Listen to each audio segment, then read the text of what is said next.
Hello, my dear friends. It's very nice to be back. Very happy to see you all. I hope you're all doing well. And also that some of you have been able to uh, keep your practice going in my absence. I haven't yet viewed the video recordings of Thursdays. I'm going to do that when I get home. And so those of you who did not show every Thursday, just please have a 500-word essay as to what is more important on a Thursday afternoon than taking care of the heart, okay? Just be prepared. So it's very nice to see you. A couple of things before we get into our practice. Number one, I'm not sure if it made it to the hummingbird yet, but up here I have a little flyer, and it is going to be another offering of a series of talks, and we are calling it Life's Greatest Blessings. And basically it's a series of talks on how we can really recognize how much good fortune and how blessed we are to live this life. And so it's a really wonderful series of talks that allows us to develop a much deeper sense of gratitude and thankfulness and appreciation to just simply have the human experience. So there's a wide range of topics that consist in these lectures. So please feel free to join us. It'll be starting up in February, and it will be on a Saturday at 4 p.m. In the Cascadia Hall. So if you like a little the information, please come up and grab one of these.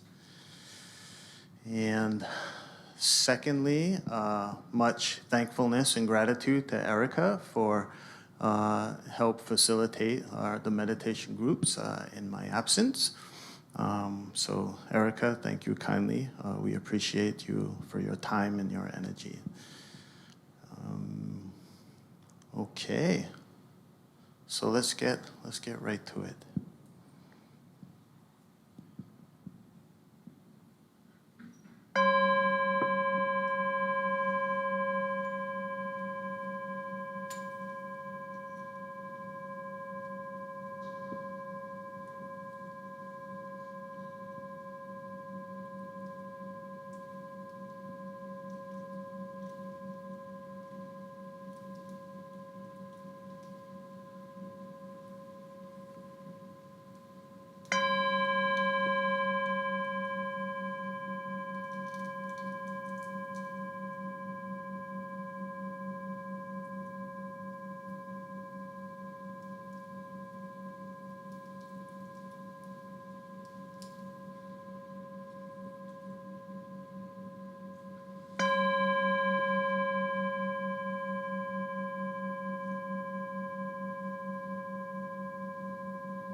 And so let's begin by settling into a nice, comfortable posture that works for you.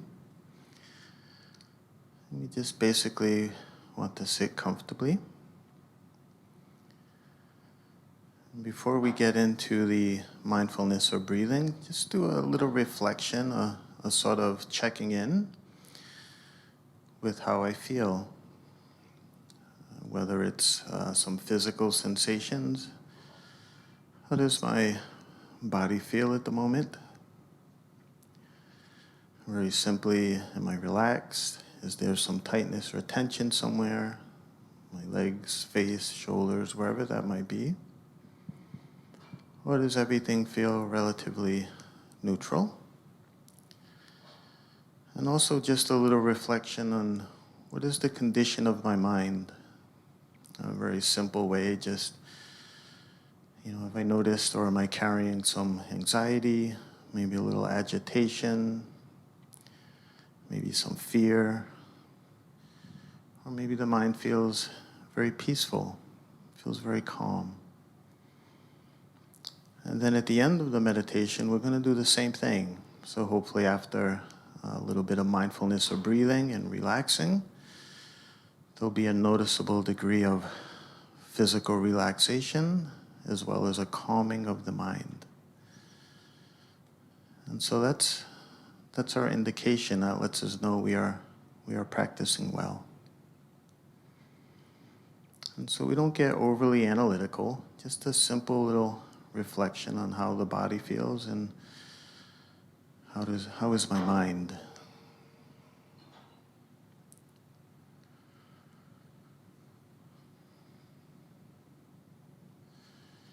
And maybe we just want to reflect on the last day or last couple days. Has there been a real noticeable condition of the mind that is not suitable for my happiness and well-being? Or perhaps everything's felt very peaceful in the mind.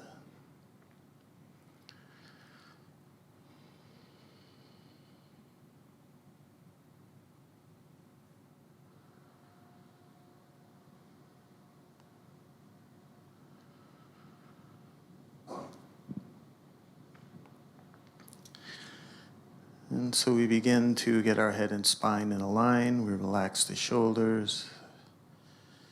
And just allow the body to become comfortable, relaxed, and at ease.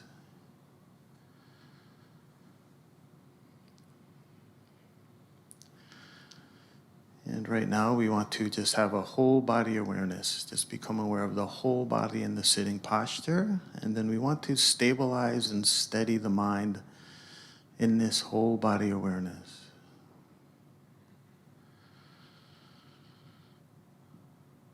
So it's very much like putting a horse in the barn. Right now, some of you may be aware, I have some brother monks who are pretty much walking across America, 2,300 miles, in the name of peace. That's a lot of mileage they are walking. But they kind of have nothing on us, because in 20 minutes, my mind will probably go home about 10 times and go to the past and go to the future. I'll probably get about 10,000 miles in my mind in the next 5 minutes. So we want to put the horse in the barn instead of running to the future, running to the past. We just let the mind rest gently in a whole body awareness.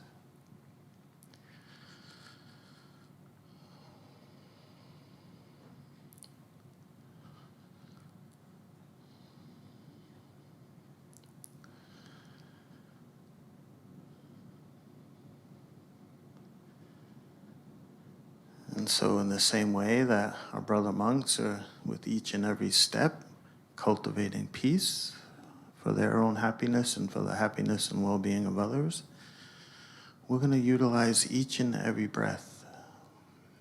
With each and every breath, we are mindfully going to breathe in and relax the body and the mind. And when breathing out, we're relaxing the body and the mind.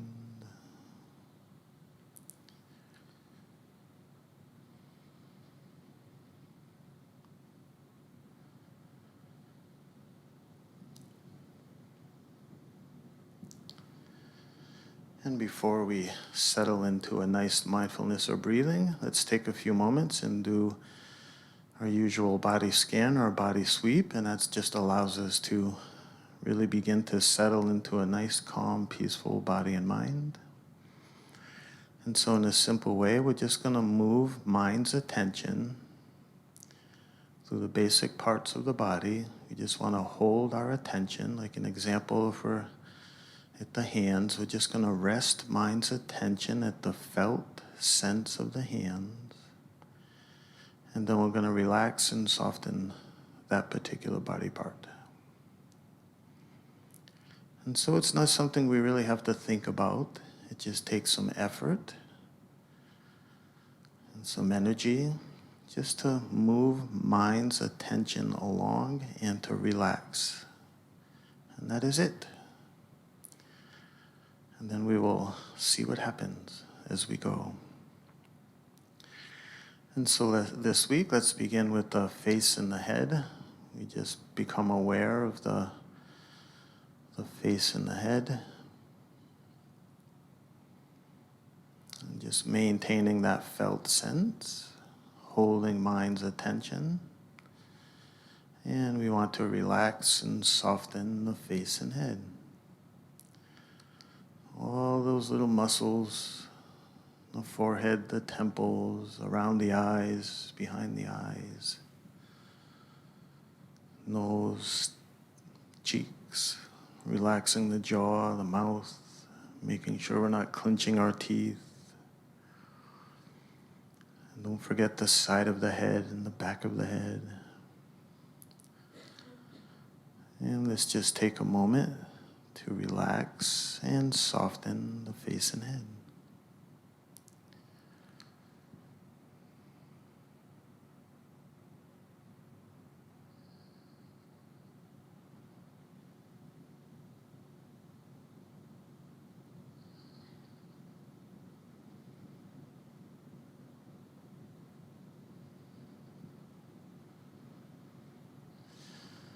And it's a good time to put a soft, gentle, kind smile on our face. It's a good time to light the eyes up with a nice, joyful smile. Not in an artificial way, but in a sincere, genuine way, springing from the heart.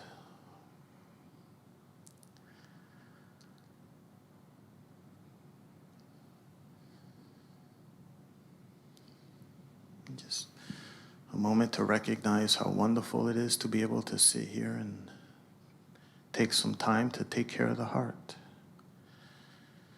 especially during these very crazy and turbulent times.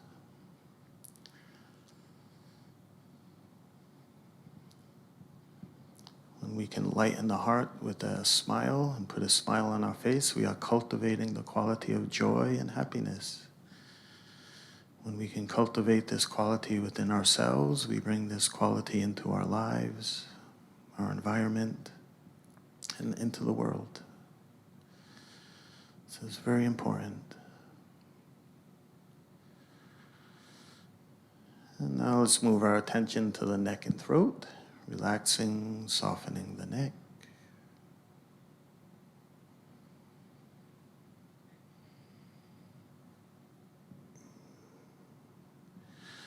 And moving to our shoulders,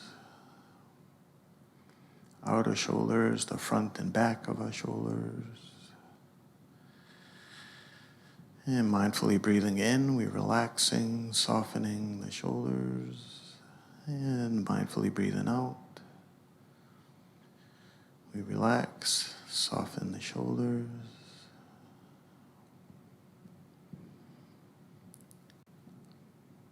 It's where we can begin to let go of the weight of the world.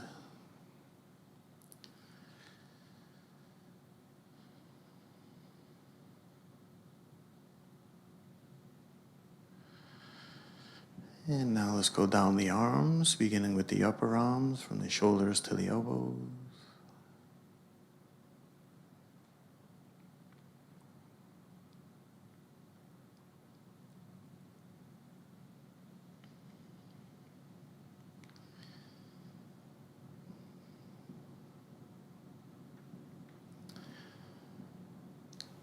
And the lower arms, elbows to the wrists.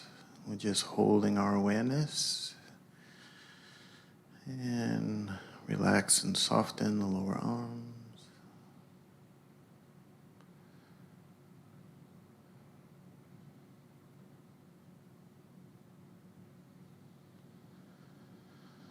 Into our hands.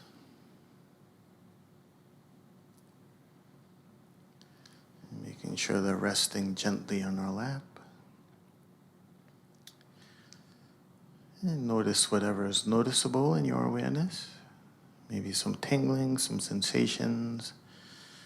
Maybe they're cold, maybe they're warm.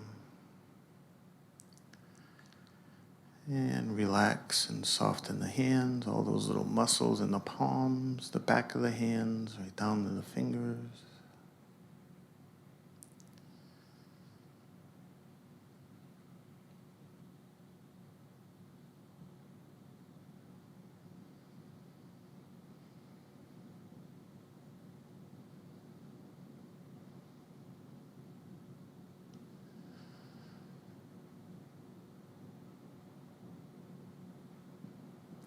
Going back up, lower arms.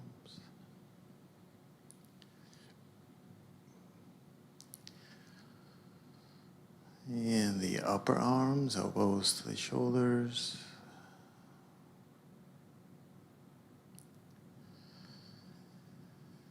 And now to our upper torso, front and back.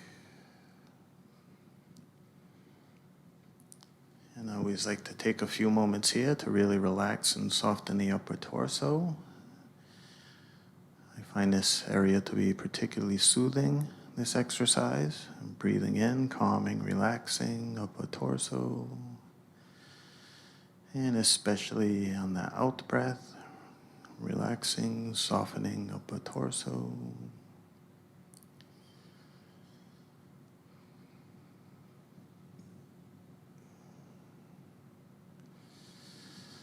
Each and every breath, one at a time, on time, all the time.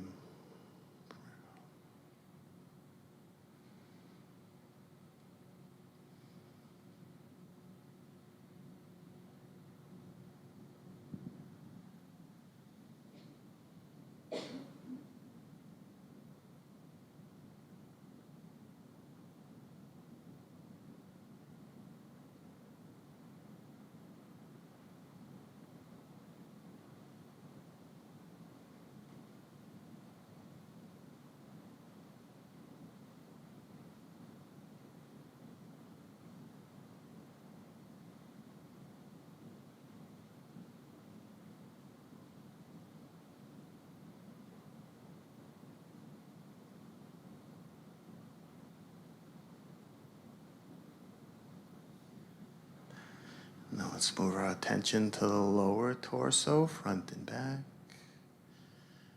It's the abdomen, stomach muscles along our sides, lower back muscles along the spine. And just take a moment to relax and soften lower torso.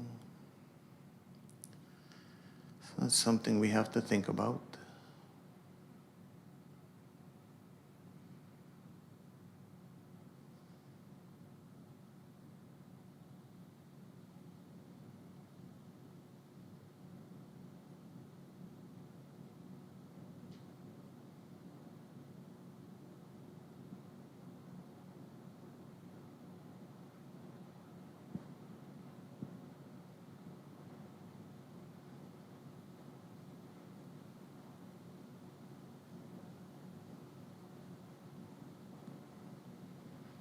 And now to our hips and thighs.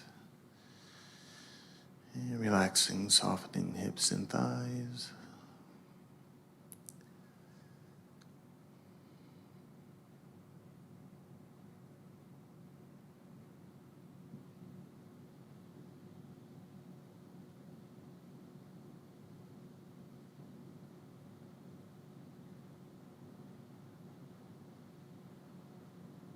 And now to our upper legs, from the hips to the knees. And relax and soften those large tendons and muscles.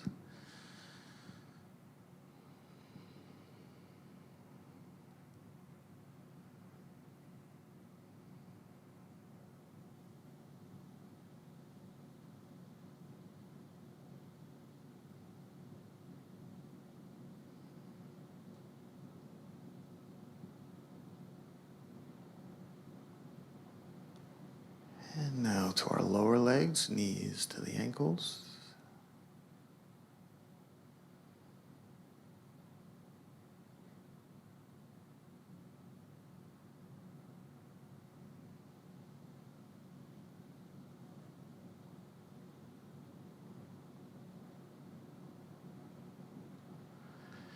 And now down to our feet.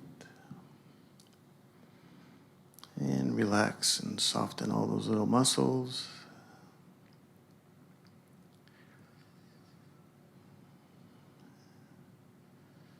And it's nice to give the feet a rest. We have many, many miles accumulated over the course of our lives. These feet have taken us many places, many experiences. And it's nice to just give them a little attention. And relax and soften all those little muscles on the toes, arches.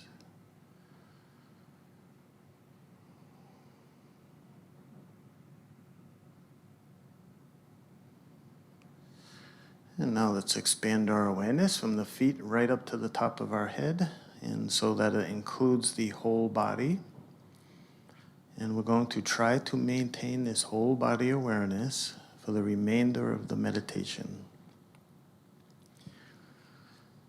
And so we simply just want to maintain the felt sense of the body in the sitting posture.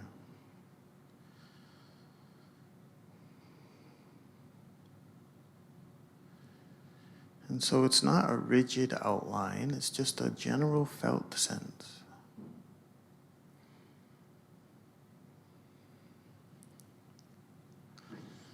And we begin to rest the mind's attention in this awareness.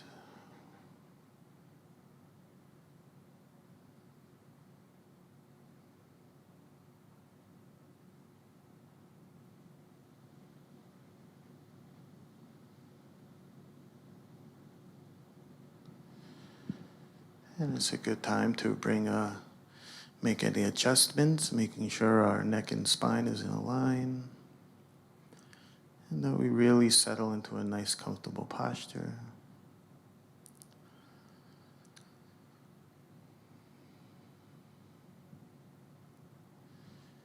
And while maintaining whole body awareness, we want to be aware of the movement of the body as we're inhaling and exhaling. And so with the in-breath, we notice the rise. And with the out-breath, we notice the cessation. And wherever that is most noticeable for you in your awareness.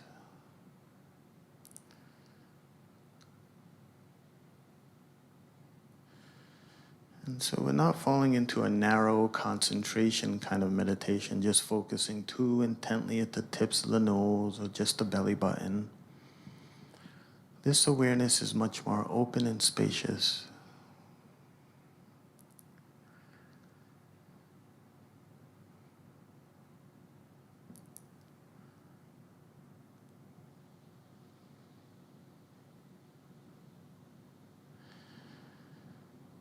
And when mindfully breathing in, we want that silent inner knowing. This is very important. A silent inner knowing when breathing in, this is the in-breath. And breathing out, this is the out-breath. And this is where we can really strengthen some mental qualities like mindfulness, comprehension,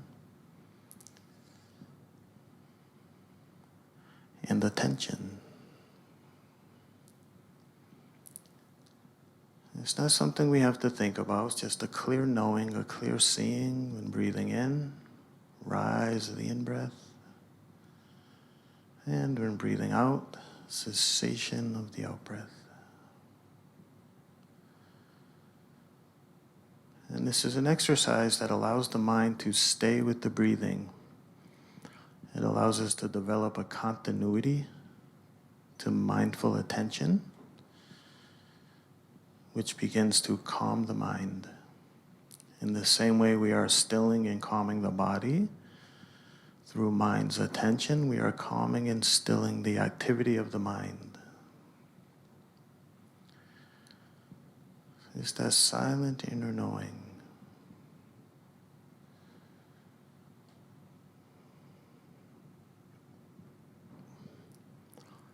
And with each and every breath, make make the effort to relax the whole body.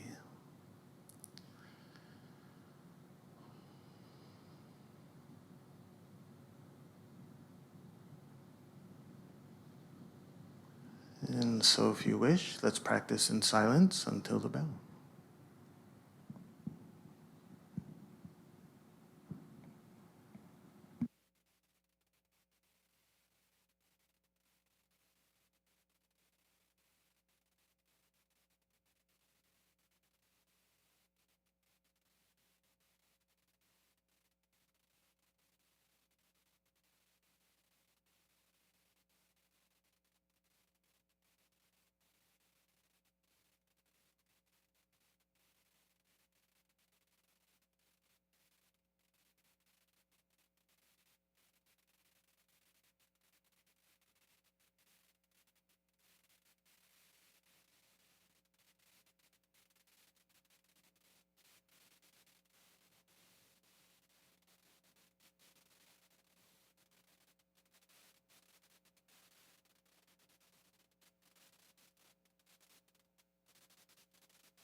And so as we finish up our mindfulness of breathing, just a little reflection. Is there a noticeable degree of calm and peace that was cultivated, a little more relaxed than the beginning? And just in a simple way, a simple reflection, not getting too overly analytical. And just how did I do? What happened? Did I stay with the breathing pretty consistently? Was my mind all over the place the whole time? Did I actually recognize the hindrances in this session? Just a little general reflection.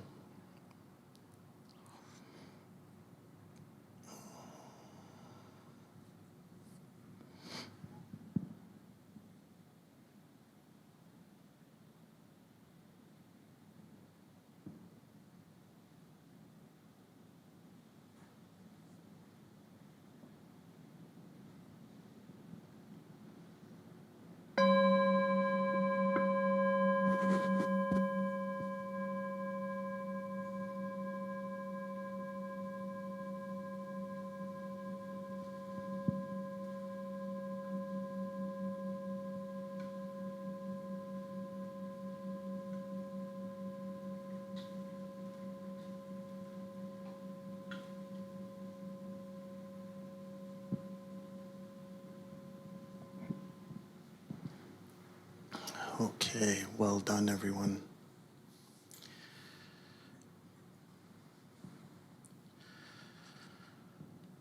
So if I may, I'd like to just offer a little reflection and an idea with everyone. And, quite often when we talk about mindfulness meditation or Buddhist meditation, and a lot of other practices as well, there's this talk about letting go, right? Letting go, letting go. Oh, I'm attached to all these things. I need to learn how to let go. Or we hear the letting go of this, the ego, or the idea of self, right? And the rhetoric around that is because there's a lot of suffering associated with the things that we cling to and hang on to. So for the next few weeks, what I would like to do is talk about where do we get this sense of self from? Right? How do we recognize that? And more importantly, how can we see it more clearly to know when we truly are letting go? Because we could say that, oh, it is what it is, or I'm not attached to anything. But if we look honestly and clearly at our experience, we could see that we hang on to just about everything. So, and this is kind of a continuation of a couple of the reflections that Erica had offered. For those of you who were here, she spent some time talking about this Pali word, Vedana, which means feeling, but not necessarily emotional feelings. It's talking about sensations that we experience. And this is a very, very, very important part of our experience to understand. It's also associated with where our meditation, where we start to have good insights into the nature of the mind, insight into the nature of suffering. And Vedana is one of what we call the five khandhas. The five khandhas, it's another Pali word, but a good way to understand the khandhas are where we get the sense of self from when we say I, right? Usually when we are talking about I, me, or mine, what is that directly associated with? What usually follows that kind of language, right? Yes, I like, right? Usually shortly after I, we have like, or I don't like, right? Well, what is it that we like? We like pleasant things, right? And this is associated with sight, smells, touch, taste, right? And sounds.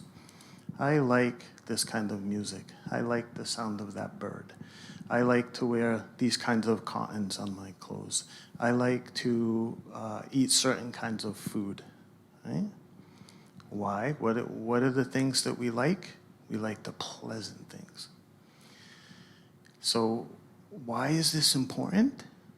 Because in a simple reflection, how much of our time have we spent running after what we like and running away from what we don't like? So this is the push and pull of the mind, right? Any emotional arousal that we have and we experience is directly related to things we like and things we don't like, right? Emotion means that there's a movement. Something is moving, the mind, right? So when we practice now the 5 khandhas, and this is very, very important because it starts to point to an aspect of the experience where we could see where the mind begins to get overly concerned and caught up with the liking and not liking, the push and the pull. Right? So the 5 khandhas, we can also call them the process of perception, the 5 constituents of the process of perception, right? What gives us this sense of I? Has anyone ever really reflected on this or investigated? Usually the buck stops at, we know what we like and we know what we don't like very clearly. But what is the I? Is the I something different than pleasant experiences? I feel good, right? I like this. Or we might say, I do not like this, or I do not feel good. Right? What is this relationship?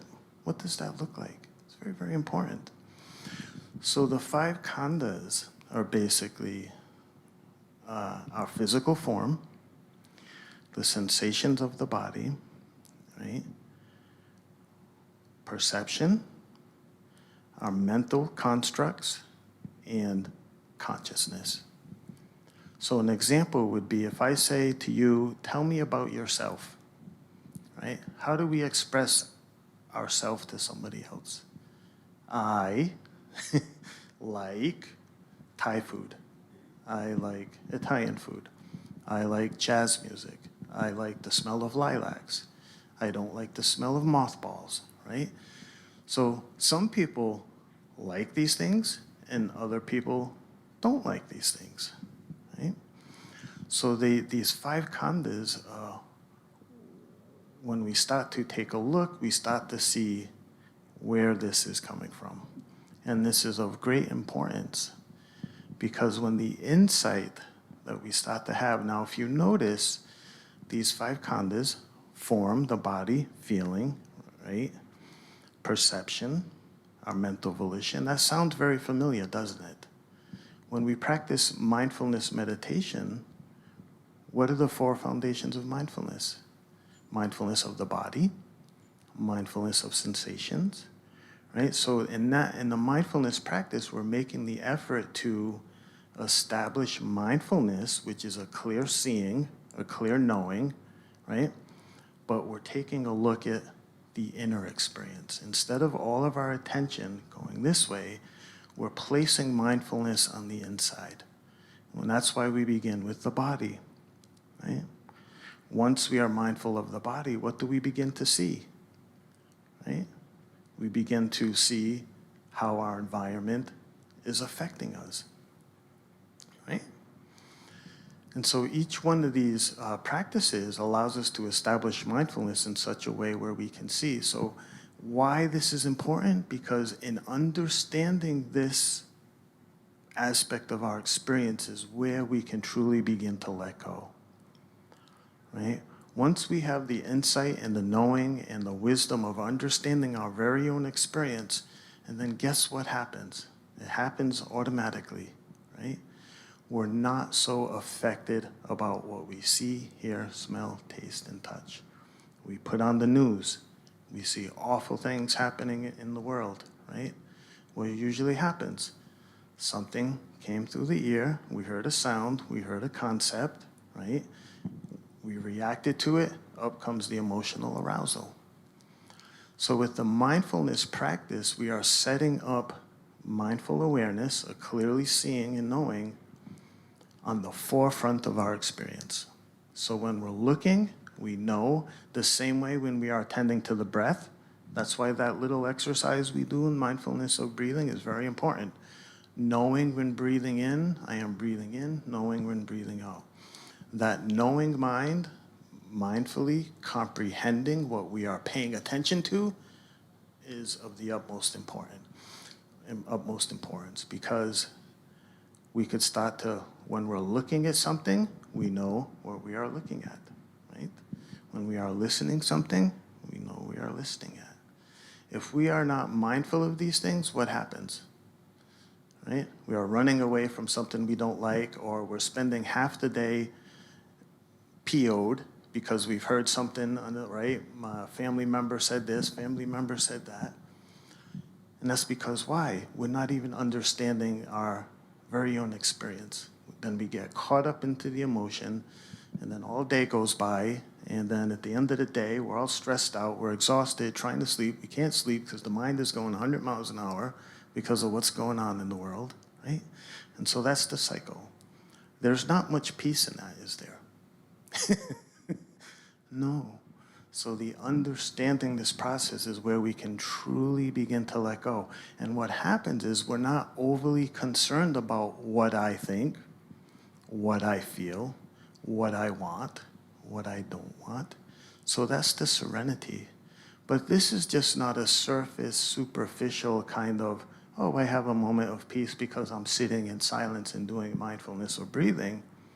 This is a very deep, deep, deep, deep peace and serenity, right? Because we've established our insight, our knowing, and our wisdom on a deeper level. And so with that, we're not so easily shaken by what is going on in the world. It doesn't mean we are like an ostrich with our head in the hole. That's what people think. Well, we have to be involved and all. Yes, that's good. You can be involved. You can watch the news. You can do these things. But it's not so heavy on the heart. And so that's when we start to have the freedom, right? The selflessness. We are truly letting go of what I think about this situation, how I want this situation to go, right? So very important. So does that sound good? The next few weeks, we'll talk about these 5 khandhas, which are basically the I-making, where I get the sense of self, and how do we understand this so we can what? Let go. Yes, they have that talk, right? The death of the ego, right? Believe it or not, people are petrified of this, right? Because we hold so firmly to our sense of self. We hold so firmly to what I think. If I have a view about something, and Donna has a different view about something, and she feels differently or interpret that circumstances differently, what happens? We are fighting, right? So this dominates our experiences. It runs rampant. So very important. So does that sound good? We as a group will do that as the topic of the next few weeks or so. Okay, good. Yeah, you guys are so great. If you said no, I really would have no idea what we'd do next. So I'm so glad this always works out. You make my job easy.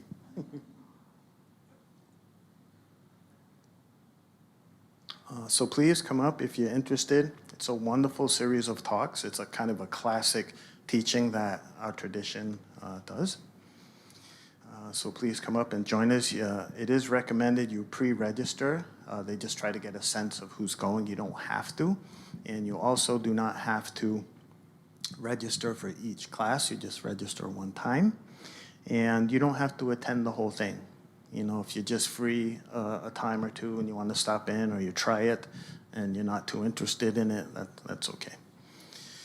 So if we may, end in the usual way, along with our brother monks who are walking pretty much across the country, one step at a time, very mindfully and very peacefully.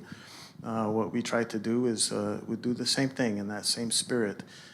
We take this moment to, now that hopefully we have a calm body and a calm mind, so we try, now that we've cooled the mind, we try to warm the heart with thoughts and well wishes and loving kindness. And we do that because we know, like oneself, all beings just have a desire to be truly happy. And despite what we might tell ourselves, their happiness is just as important as my own. So if you wish, we put our lotus buds at heart center, and you can repeat after me.